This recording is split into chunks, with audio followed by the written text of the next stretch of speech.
Jean-Paul Sartre, they all have this need for looking at life with certain kind of meaning in it, right? Finding that is something which is common to human being. Either you can ignore or you can put it aside, or you can try to find that meaning through a limited pursuit, or you can ask a very basic fundamental question. All these possibilities are there. And this is what we say, everybody's chariot is different, every charioteer is different, everybody has decided different goals, right? And people are very busy, what? Through this body, mind, sense complex, accomplishing the goals that they want to achieve in life. Okay? So if you want even moksha, you need this body, mind, sense complex. Because in the mind, there is confusion. That's where, what? The solution lies. Okay? So therefore, even though Vedanta talks about I as much more than body, mind, sense complex, it has a very important role. And cultivating your buddhi is one of the preconditions for first coming to Vedanta, and secondly what? Going forward in the pursuit. Okay? So don't disregard it as something which is useless or mithya. We use all these words to kind of, demean or kind of to denigrate the whole importance of the body, mind, sense complex. Now that is put in perspective. Okay? Now the next verse, you have to go. Yeah. So the next verse talks about how now do I cultivate this buddhi? What are the steps? It's not like all of a sudden everybody becomes a very refined thinker. Okay? So what are the steps that is explained? First, we've established that this is important. You need to cultivate your buddhi. Then the next question is, how do you cultivate your buddhi? What are the different ways? This is in the context of Vedanta. Okay? How do you do that? Is mentioned in the next verses. Please. Next time. Om Purnamadav Purnamidam Purnat Purnamudachyate Purnasya Purnamadaya Purnameva Vashishyate. Om Shanti Shanti Shanti. Om Shri Guru Namaha. Hari Om.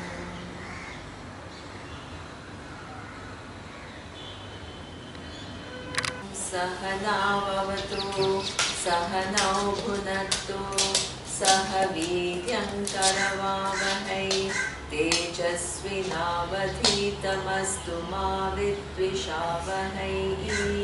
Om Shanti Shanti Shanti.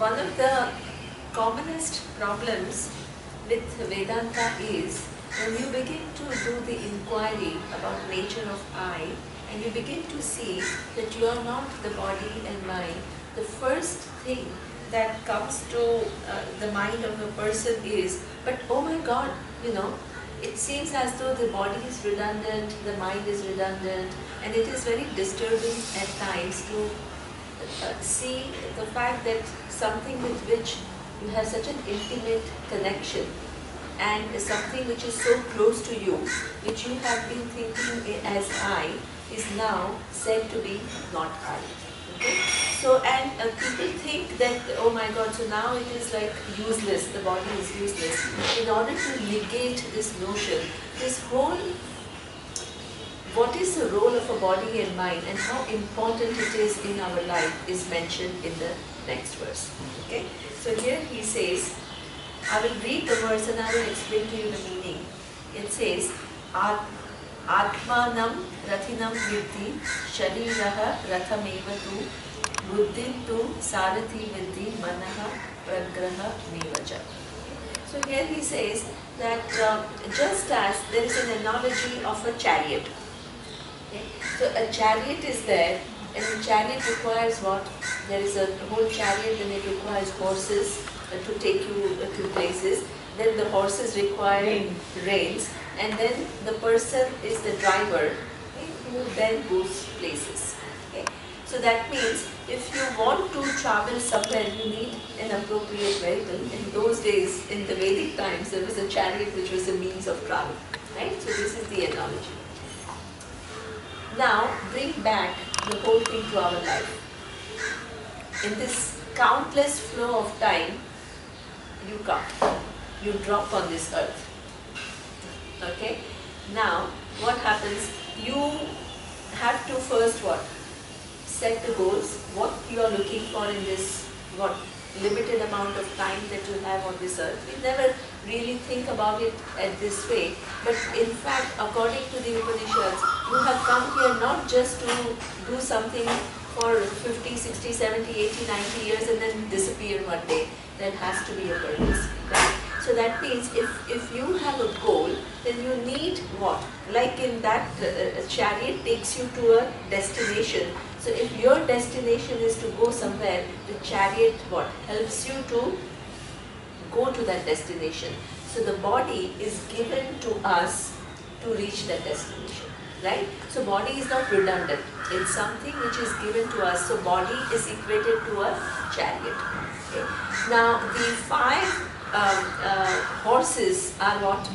Senses. Senses. Right? So we have been given 5 senses in this world. Okay. And then because the chariot itself cannot take you anywhere, you need what? Chariot. Also the horses, but who the horses on their own You will need someone just to control them. exactly. So you need charioteer. So what is that charioteer? So you are given buddhi, you are given 5 senses. What do you need? Mind. The first, if you are talking about charioteer, you need the buddhi. Okay, and the reins are what? The connection between buddhi and senses is the mind. Yeah. Right? So that means you have come here as a voyager. Okay? And you have to decide what your destination is. Each one has decided what different destination, what they want to do in life. Okay? Now in order to accomplish what you want to do in life, you have to have a certain instrument through which you accomplish anything. And the body, mind, sense complex is that instrument. Okay? So therefore, you cannot just negate, even if you are looking for moksha, and if you are looking for knowing your true nature, you cannot just come to know your true nature in vacuum. You need to have a body, you need to have a mind, right, which is able to think through things and what? Remove the ignorance of something that you have. Okay? So therefore, the body-mind sense complex, even though it is not I, it is something which is so important in that whole pursuit. Okay?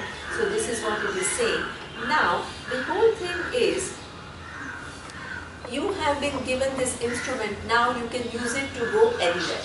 Okay? Now imagine a charioteer who has absolutely no discrimination. What will happen?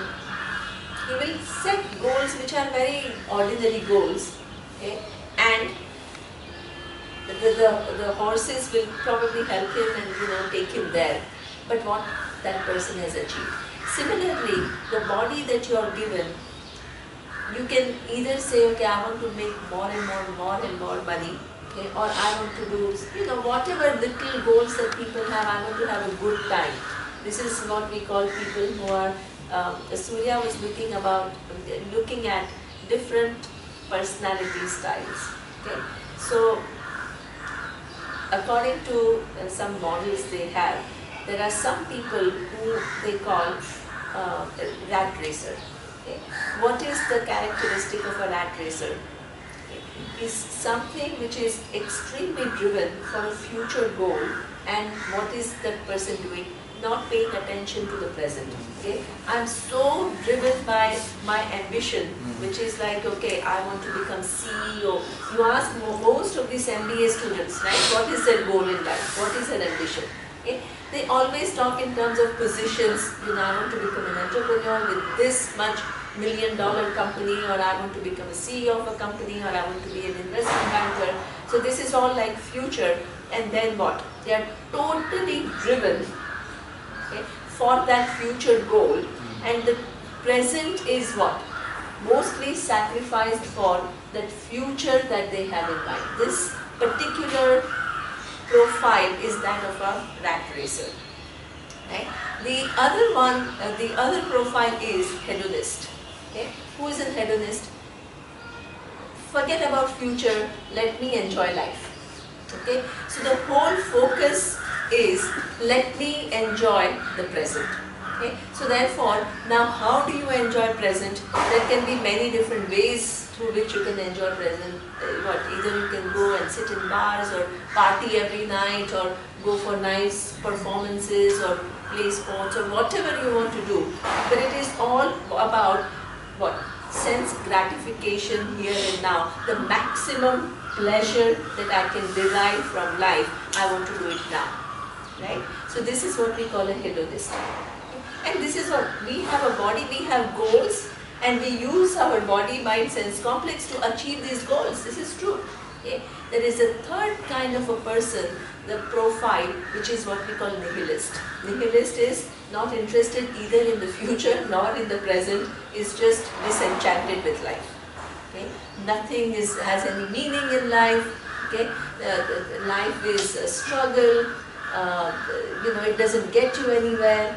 So these are the kind of things that generally living life with some amount of pessimism and some amount of, feeling impasse, where saying that, okay, nothing is really solving anything, what I'm really looking for. Okay? Now, one problem is, many times a spiritual person, if a teacher is not a very competent person, okay, is equating the spiritual person to a nihilist. Right? That life is bad, it will not give you what you are looking for. So this is not really a right spirituality. Spirituality means you have to find a higher meaning to life for which you strive, right? Where you are concerned about the future as well as the present. Okay? And you're using the faculty that you have with what? The maximum amount of awareness. And you are deliberate about how the choices that you make, the lifestyle that you live, the goals that you have in life. So the spiritual person, if anybody is portraying as a nihilist, that person doesn't know what they are talking about. A spiritual person is different from all the three. A spiritual person is neither a rat racer, nor a hedonist, nor a nihilist. It's a person who is committed to a higher goal.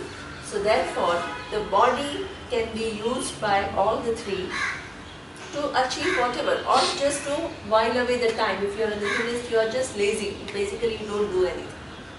Okay? So this is where the spiritual person uses this body to accomplish what? According to the Vedas, what is the highest accomplishment that is possible? To develop. There are two, if you want two-word explanation of what Vedas are talking about as human goal, one is self-discovery. Okay? Self-discovery because you are much bigger than what you think you are. Okay? So that means you need to know your true nature. Without knowing your true nature, your search is never going to end. Okay? That is the first thing. But for that self-discovery, you need what? Self-growth. It is not just inquiry like a mathematics inquiry or like a philosophy inquiry where you just kind of ponder over what is the nature of the universe, what is the nature of the cause of the universe. It is what? You need to change when you understand realities differently. You have to do things differently. Okay? So this is what we call this whole self-growth. And self-growth also entails, okay, taking care of what? All the deep inside hidden emotions that we have of what? Fears, anger, sadness, all this needs to be processed. Because just by inquiring into the final reality, all this doesn't automatically get solved. It requires its own what? Focus and attention at this relative level. Okay? So that means one also has to make an effort towards self-growth in order for the pursuit to be complete. Okay? So therefore, the body that we have come up with, the mind and the buddhi that we have, is like a chariot. Okay? Through this, you can get the highest, which is what? Self-discovery and self-growth. And this is what is the purpose of the body that you have. Because nobody is born, everybody is born ignorant of the reality of who they are. Okay? And everybody has some area to work on. Nobody emotionally is perfect. There is no human being who is emotionally perfect. All these saints that we talk about, they all have in some way worked on themselves to be who they are. What we see is, when you see a Nobel laureate, you only see what? When he wins the Nobel laureate, all the years that have gone to make him the Nobel laureate, they are like you, that person, you don't even know who that person was. Okay? Years, there is nothing in this world which just comes automatically. Okay? If you want to grow, you have to make that effort towards growth. And that is something that is required. Now, how do I use this body-mind sense complex to both grow and self-inquiry? Self-inquiry is something which is easy. What? You just come to a class, make an effort. Even that is not so easy because you have n number of options of what you can do in a day. And getting up in the morning is never that easy. Traveling is even more difficult, right? So that means life constantly presents what? Different options, and you actually do have to make a choice. Okay? You have to make a choice, and you must have a resolve that this is something which is important, because unless you give it the importance that it deserves, something or the other will always come up and always what? Keep you from listening to what it has to say. So therefore, there has to be some kind of a resolve to take you to a teaching which has the solution to what you are searching for. Okay? That is the first thing. And the second deliberate attempt is what? My self-growth. Now, how does that take place? Okay? So how does that take place is given using the same analogy. Okay? So let's look at the analogy, and he says,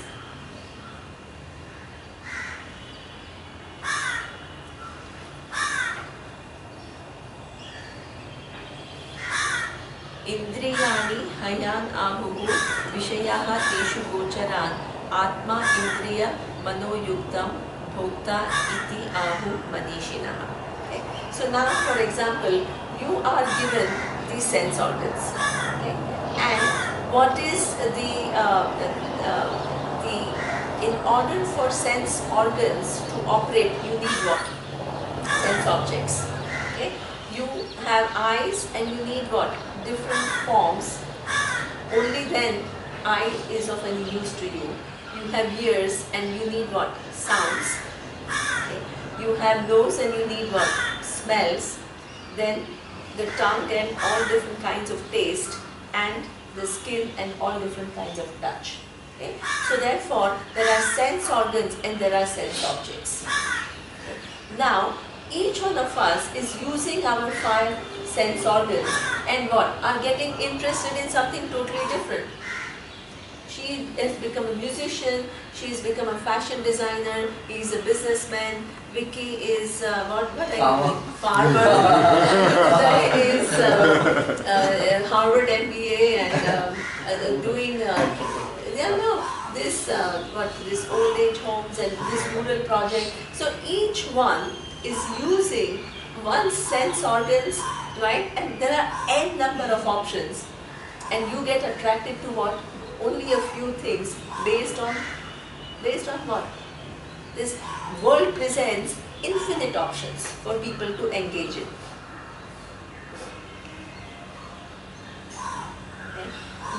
get based on your mind. Right? So that means you have a mind which is a faculty where everything that the sense organs see, where do they report? There is one final reporting place, which is what? Which is the mind. Right? When the eyes see, they capture the forms. Where do they report? In the brain.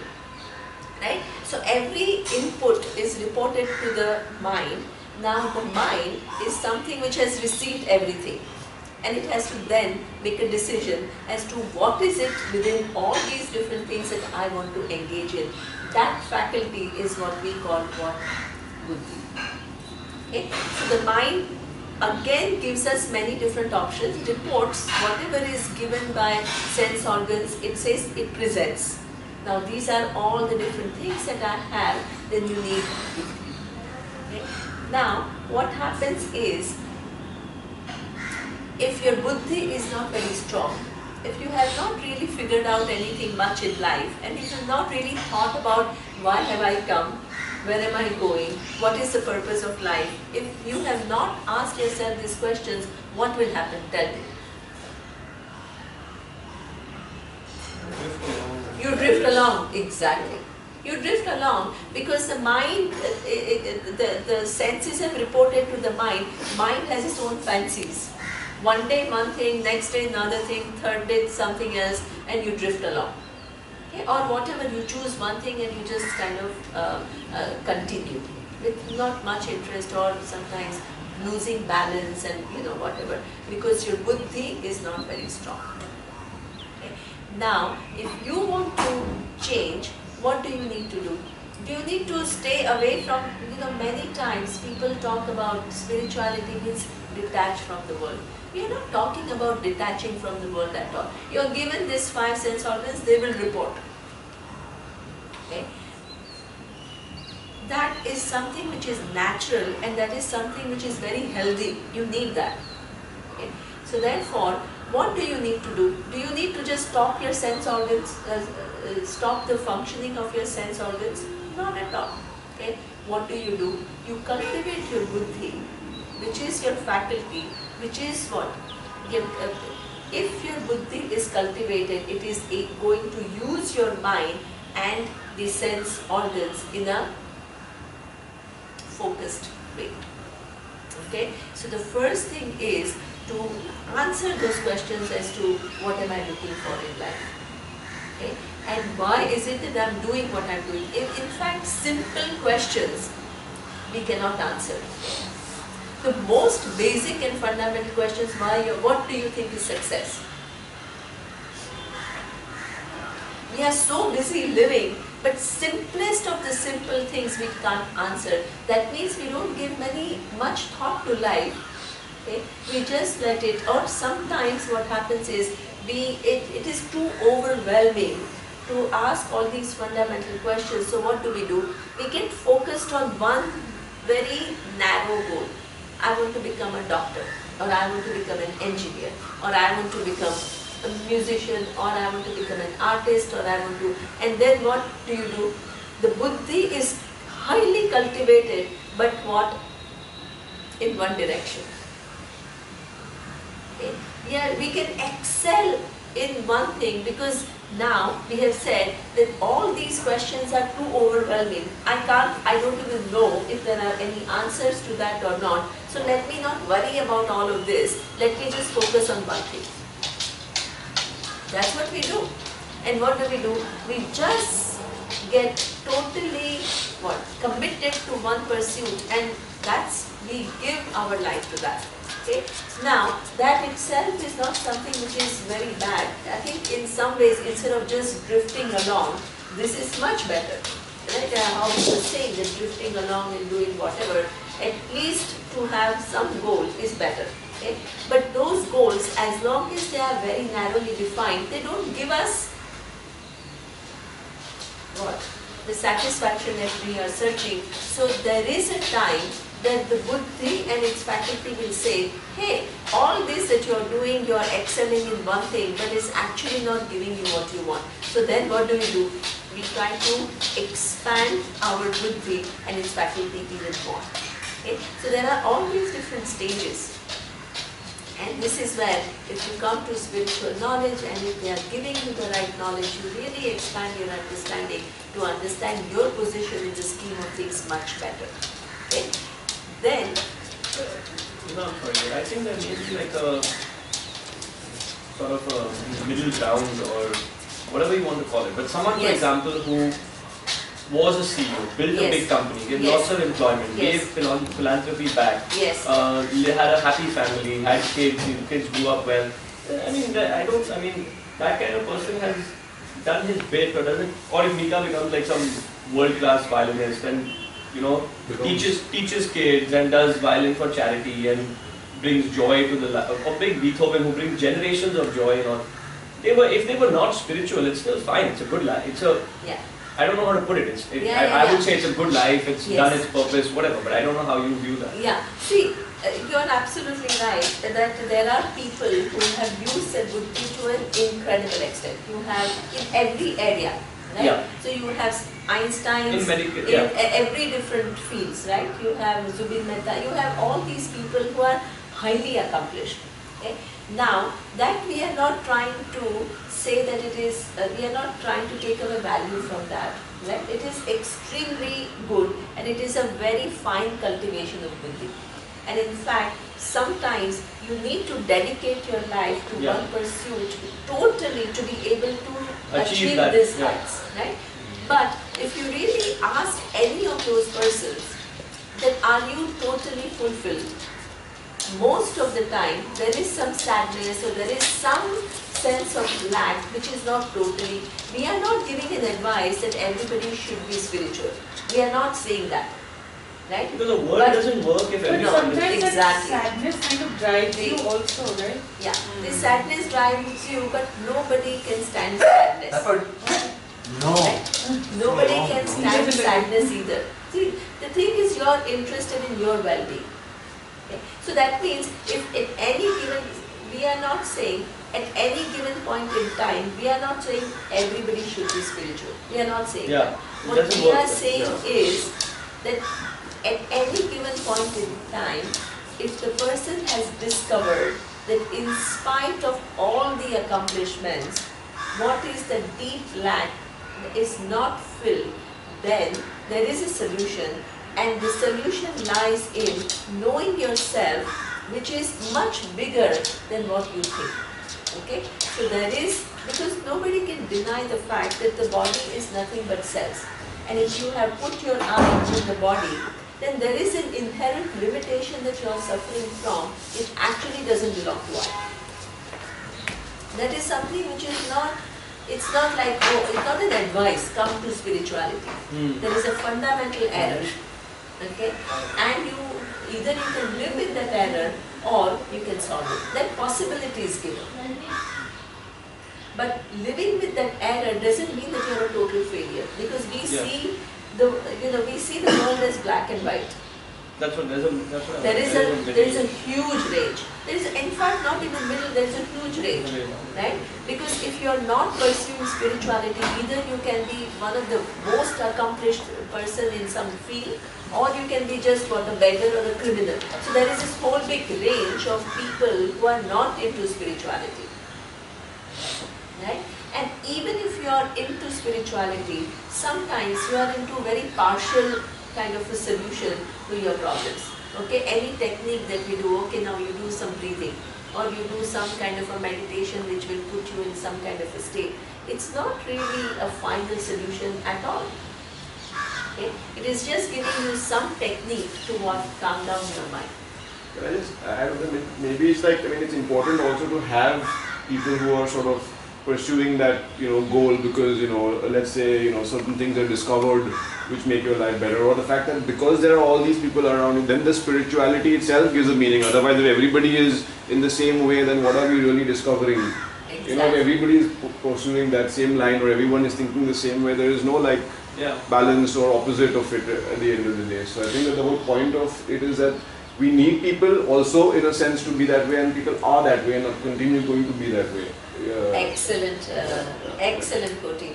Because in fact, you don't have to do anything, right? if I announce a class, there is a natural selection of how many people will come. Others will not even be attracted. I don't need to worry about them because the world is such that not everybody is going to be interested in everything at all given point in time. Forget philosophy, even violin, there is a possibility, but how many people pursue that, right? Or becoming a CEO. It's a possibility, but how many people pursue? The world is designed in a way that you are given your different senses and you naturally get attracted to different things. And the world requires all those people to work as one unit. Absolutely, you need all kinds of people in the world, and people are naturally driven to different things depending upon the stage at which they are. Okay? So here, there is no value judgment that this is the only thing and everything else is bad. What we are saying is, right, that if that inadequacy that is centered on I, okay, that is because of one very basic fundamental mistake that we have made about the nature of I. Not everybody is ready for the solution, not everybody should be ready for solution either, right? But there are people, and this is why Nachiketa was portrayed.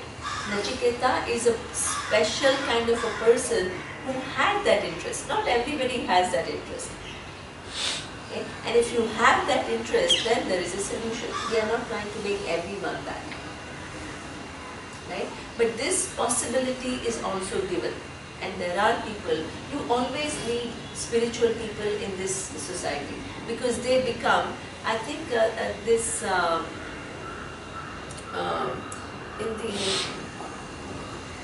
Coimbatore retreat that we did, there was a psychiatrist who came and his name is Anand Nankari, right? And he runs the biggest mental health institute in India.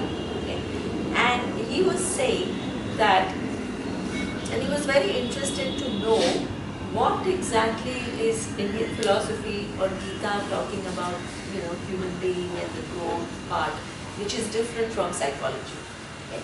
And what he said is that this whole spiritual pursuit that we have, where people become spiritual and they share this knowledge, it is something which is so important for the health of the society because people are searching. Like today we were talking that people are very busy, they are very successful, but fundamentally they are still searching for something. Okay? And that lack, imagine if there was no human being to address that lack, what would happen?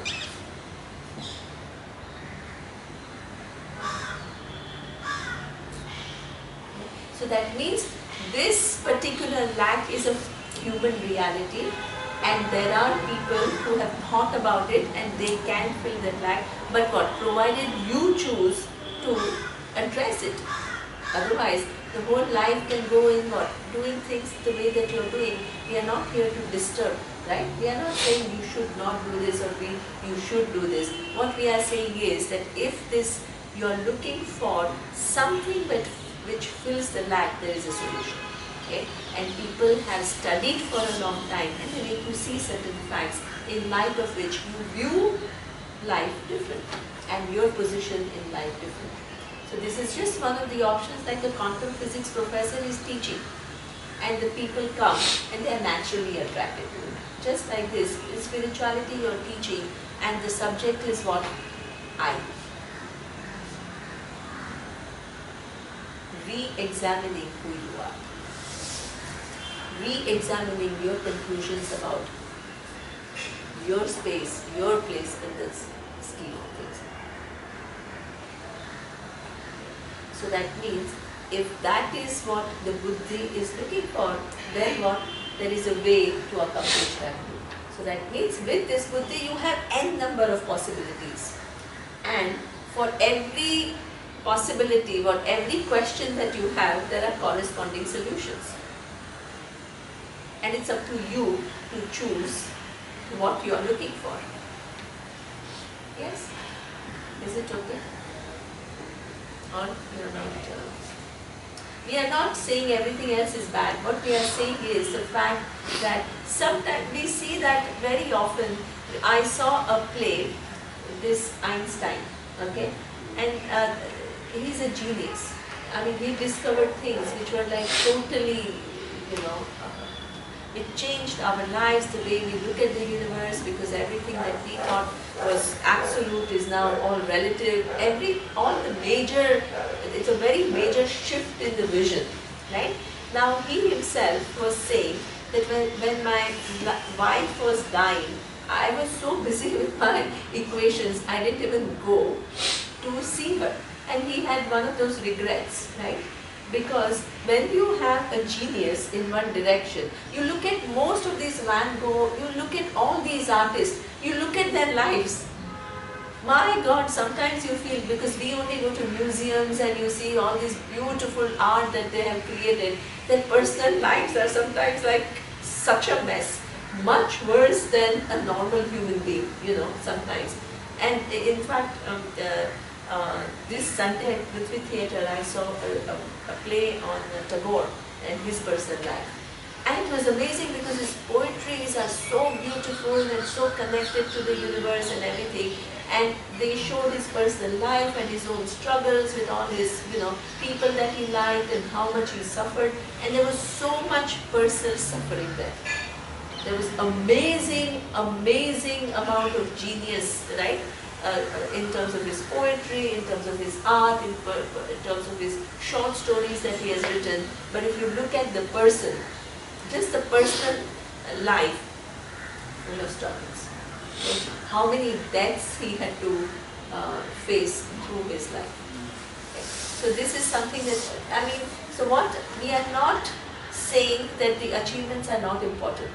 Okay? We are not creating a value judgment. We are saying that all this is, and you need all those people in this world, but you also need people in the world, because there are people who are searching for that very fundamental solution, and you need answer. You need people who have answer to those questions also.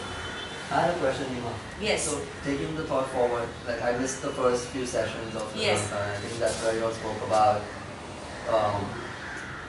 the human pursuit. No, like reincarnation and stuff like that, right? So I'm just asking, that means, you know how they say that Buddha had many lifetimes before he attained enlightenment. I don't know if Vedanta sees it that way, but maybe like, for example, like as Sudai was saying, like playing a violin or writing a poem, it will be very evolving in many ways, right? Absolutely. And what I'm saying is, are we all on this path that eventually will we, means do we reach that path where we have that inquiry of the soul and we reach our moksha or nirvana? Means, so is it, like, can it take, I mean, what I'm saying is we're all on the path and we're all at different stages, right? And that, yeah, like everyone comes in and obviously, like, it's not a, means like spirituality or finding your, or discovering yourself, means like it's not a short path, right? Yeah, it means it can be a lifetime of work, yes, you know, and lifetimes. Yes. I don't know how many yes, seasons, you know what I mean? Yes. Like you keep coming, I don't know. Yes. Yeah, so I'm just saying that on a longer path, yes.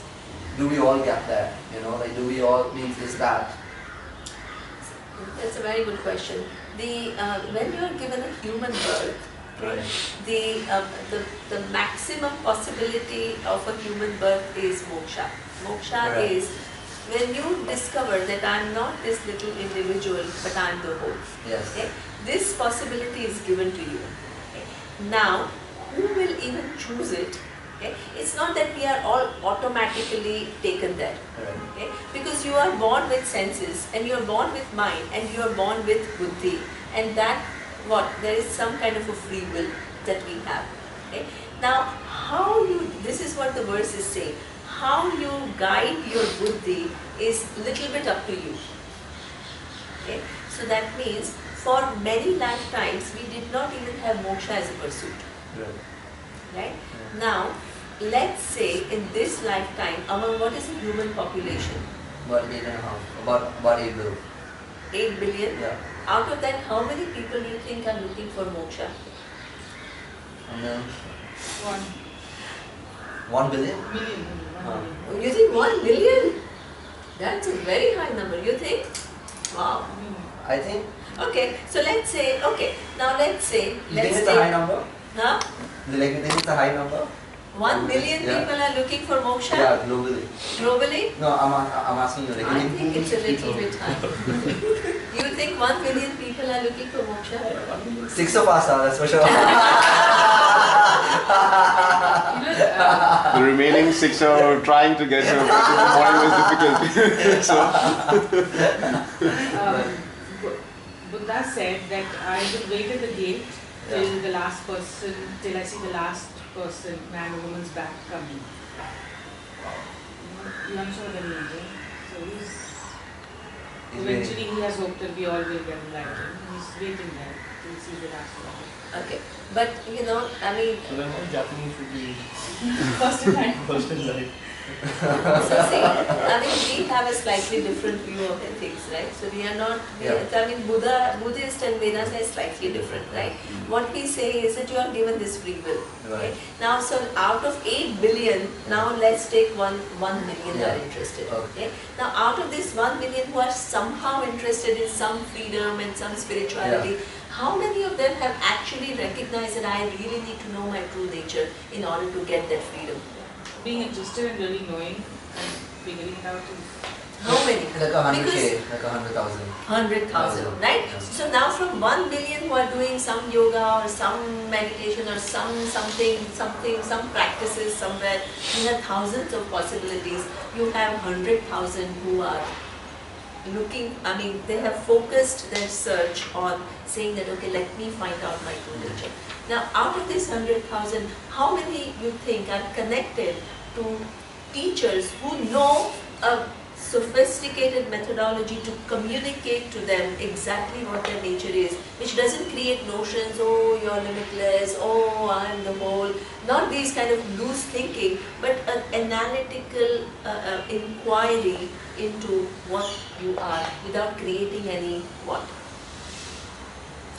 All these notions about some bigness or certain, how many you think?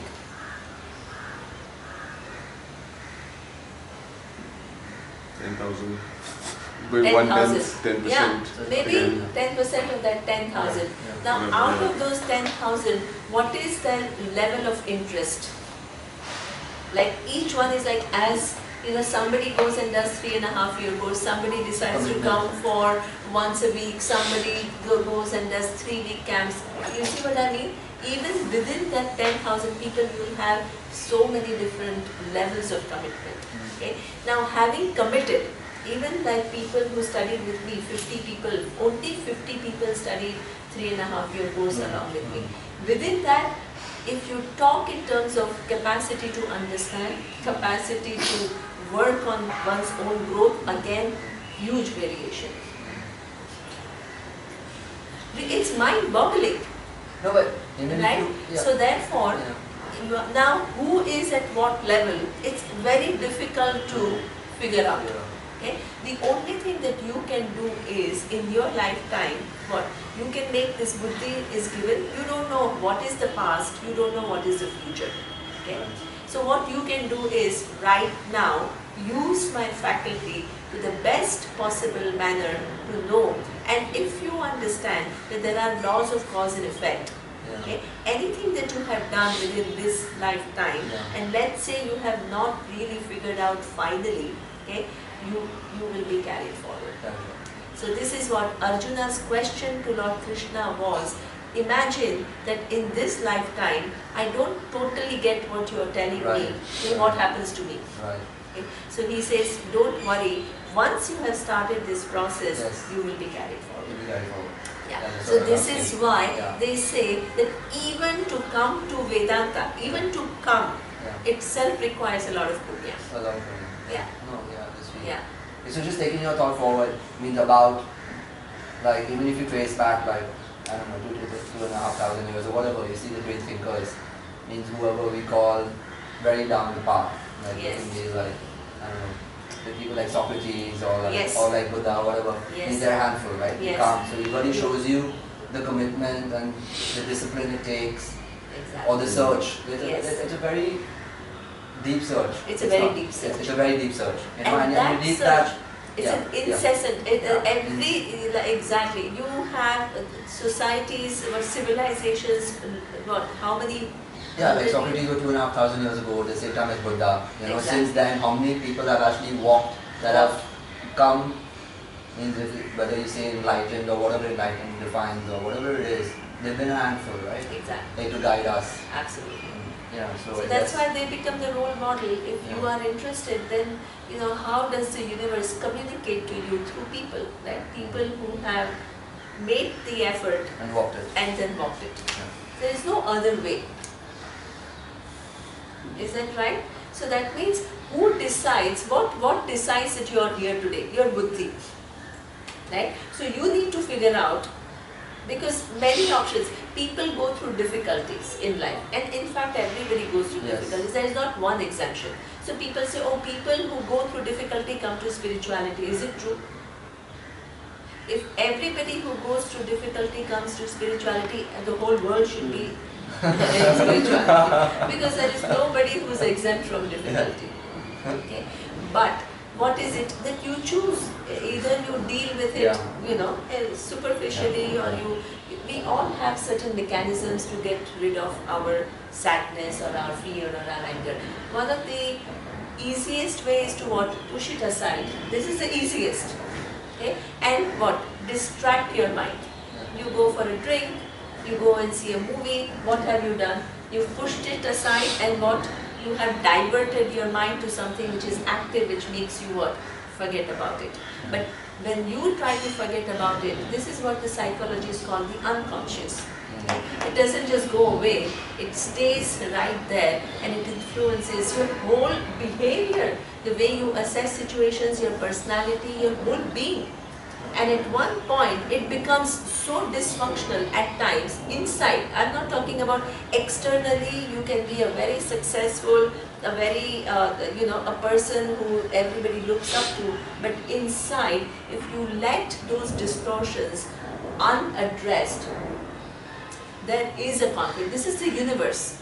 The universe is showing you, hey, there is something. It's like pain, right? Physical pain that you have. The universe is showing you, hey, there is some distortion here. You better take care of it. Emotional pain is exactly the same. Okay? There are some distortions. The universe is not bad to us. It is only presenting to us that, hey, there are some distortions. You need to address it and you need to correct it. I think most of us, have these points of reflection, right? So if somebody dies in your family, for example, right, just you are in the rat race, you may be focused on this and you forget about it, you're like, oh, maybe I should take a step back now and do this. But some people are able to move that and some people are not, because maybe a week people are start sort of trying to get spiritual and say maybe this is where my path, but suddenly again they start going back onto the same path till another incident happens. It's very common in our lives that like I said, people who try to do that, but people who can do it successfully continuously is where the challenge is. Not to have those points of burst, because the world sort of presents yourselves with those opportunities to make you realize, and then it depends on who takes what path really after those incidents and get back. Yeah. And that's how I personally experience it a lot. Absolutely, as well. Absolutely. Because there are situations in our life which will make us, but then what? We don't sustain that thought, right? And that's okay. We are not saying, because everybody is not at the same level, right? And that's why we are not here to change the world. We are just saying that if you want to know something more about yourselves, then we have studied and we are just sharing. Yeah, exactly. Right? We don't have this whole zeal of a missionary saying that if you don't come to our path, you are a misguided soul. We don't make this kind of a statement, right? We just say that people are trying and they have their buddhi, and if anybody recognizes that there is a very fundamental, as Vicky says, through generations. It's not something which is of today. It is something at the time of Arjuna, then Buddha, then all these Greek philosophers. I mean, that search is